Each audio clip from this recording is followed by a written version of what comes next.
T20 ലോകകപ്പിനായി Italian team സ്ഥാനമുറപ്പിച്ചു. ഇതാദ്യമായാണ് Italy ഒരു ICC ടൂർണമെന്റിന് യോഗ്യത നേടുന്നത്.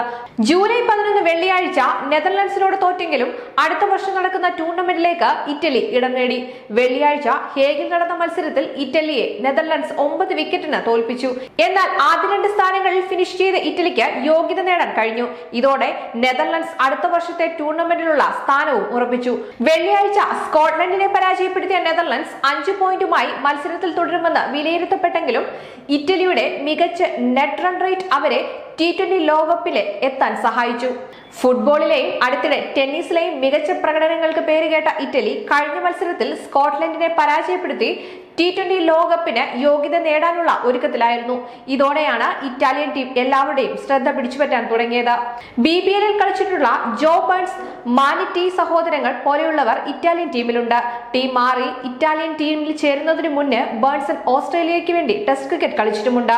IPL 2025 ലേലത്തിന് പേര് നൽകിയ തോമസ് ഡാക്കയും ടീമിലുണ്ട്. ന്യൂസ് ഡെസ്ക് നഗരം ലൈവ്.